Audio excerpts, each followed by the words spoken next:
Friends, I am a beginner, so please support and subscribe my channel. उसकी मुस्कान उसके चेहरे पर ऐसी चिपक गई थी जैसे मधुमक्खी अपने छत्ते से चिपक जाती है। इधर फोन रखने के बाद प्रशांत भी अपने आप को शीशे में निहार रहा था।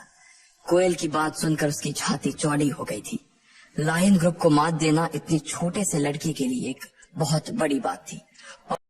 इधर जब कोयल के मुंह से बाकी के लोगों ने चेतन मित्तल का नाम सुना तो उनकी आंखें खुली की खुली ही रह गई। उन्हें एक बहुत बड़ा झटका लगा था।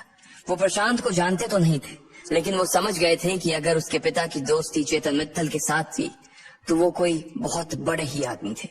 कोयल का कोई इतना अच्छा दोस्त भी था, इस बात की जानकारी ज्यादा लोगों को नहीं थी, और जैसे ही उन्हें उसके बारे में पता चला उनका कोयल से जल जाना लाजमी था। उधर प्रशांत भी उसके दोस्तों के चेहरे देखने को बेताब था। उसने गहरे नीले रंग की शर्ट और हल्के नीले रंग की जीन्स पहन ली थी। उसके नीचे उसने अपने पसंदीदा लेदर के जूते पहने और फिर एक बढ़िया सा परफ्यूम लगाकर घर से बाहर आ गया था। अपनी बुलेट पर बैठने के लगभग 20 मिनट बाद ही वो यूनिवर्सिटी के पास काकी पर पहुंच गया था। जैसे ही वो नीचे उतरा तो कोयल ने उसकी ओर जोर से हाथ हिलाया और वो अपनी जगह पर से खड़ी हो गई। उधर प्रशांत ने भी कोयल की ओर देखकर हाथ हिलाया और फिर उसके आसपास बैठे लोगों के चेहरे देखने लगा। उनकी आंखों में उसके लिए जलन साफ नजर आ रही थी। उन लोगों को ऐसे सुलगता हुआ देखकर उसे भी और सुकून मिल रहा था। वो भी इसी यूनिवर्सिटी में पढ़ता था, लेकिन उसका कॉलेज दूसरा था। प्रशांत!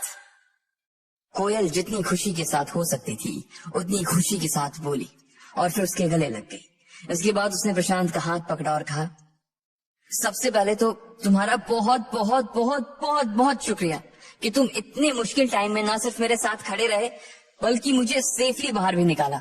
मैं सच बता रही हूँ कि ना तो मैं और ना ही मेरे पापा कभी इस चीज को अपनी लाइफ में भूलेंगे। And trust me, we are there for you. जब भी तुम्हें जरूरत लगे तुम्हारी फ्रेंड तुमसे सिर्फ एक फोन कॉल की दूरी पर है। कोयल ने कहा और उसके हाथ को अपने हाथों में हल्के से दबा दिया। लकी ने यह दृश्य देखा तो उसके चेहरे पर मुस्कान तैर गई। उसे इस विडंबना पर हंसी आ रही थी, लेकिन वो जानता था कि उसकी हंसी बहुत से लोगों के दिल पर छुरी का काम कर सकती थी। इसलिए वो चुप रहा और अपनी प्लेट पर ध्यान देने लगा। उधर जैसे ही कोयल ने प्रशांत का हाथ दबाया तो प्रशांत उसके हाथ की तरफ देखने लगा। अब की बार उसने कोयल का हाथ थमा और चमकती हुई आंखों से उसकी ओर देखने लगा। उसकी आंखें कोयल की आंखों पर से हटने का नाम ही नहीं ले रही थी। उसने मुस्कुराते हुए कहा, कोयल बस करो, और कितनी थैंक यू बोलोगी। मेरे लिए ये सब करना कोई बड़ी बात नहीं थी, और फिर जब तुम्हारी बात थी तो मैं अपनी जान पर भी खेलने के लिए रेडी था। कोयल को उसकी इस बात पर शर्म आ गई। वो थोड़ा सा हंसी और फिर शर्मा कर नीचे की ओर देखने लगी। इसके बाद वो और एक बार प्रशांत से गले मिली और उसे अपने साथ टेबल पर ले गई। जैसे ही सबने प्रशांत को टेबल की ओर आते हुए देखा तो ना चाहते हुए भी सब अपनी अपनी जगह पर से खड़े हो गए। प्रशांत का ऑरा ही ऐसा था कि वो लोग अपने आप को रोक नहीं पाए। सब लोगों ने अपने कांटे और चम्मच छोड़ दी सिवाय लकी के। उसने प्रशांत की ओर बस एक बार देखा, थोड़ा सा मुस्कुराया और फिर अपनी प्लेट की ओर देखने लगा। अमित और गर्वित उसने खड़े होने का इशारा भी कर रहे थे, लेकिन वो खड़ा नहीं हुआ। कोयल को पहले ही लकी के ऊपर बहुत गुस्सा आ रहा था, और जब उसने ऐसी हरकत की तब तो वो उसके ऊपर फटने के लिए तैयार हो गई थी।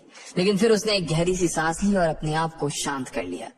वो प्रशांत के सामने अपना वैसा रूप दिखाकर अपना इंप्रेशन खराब नहीं करना चाहती थी। अरे आप सब मुझे देखकर खड़े क्यों हो गए? मैं यूनिवर्सिटी का कोई प्रेसिडेंट थोड़ी हूँ। आप लोग बैठ सकते हैं प्लीज।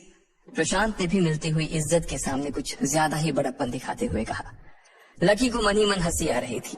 एक तरफ तो वो था जिसे अपने हिस्से की इज्जत नहीं मिल रही थी, और दूसरी तरफ ये था जो दूसरे की शादी में खुद दुल्हा बनकर घूम रहा था। जैसे ही प्रशांत ने ये कहा सभी लोग बैठ गए। उसकी बात सुनकर ही लोगों को ऐसा लग रहा था कि वो सच में कोई बहुत बड़ा आदमी था।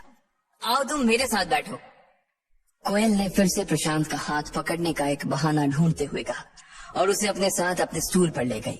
वैसे तो वो स्टूल 2 लोगों के हिसाब से ही बना था, लेकिन क्योंकि प्रशांत काफी हट्टा कट्टा और बड़े से डील डोले वाला आदमी था, इसलिए उसे एक स्टूल पर सिर्फ वही बैठ सकता था। अब उसके बैठ जाने के बाद कोयल के लिए जगह नहीं बची।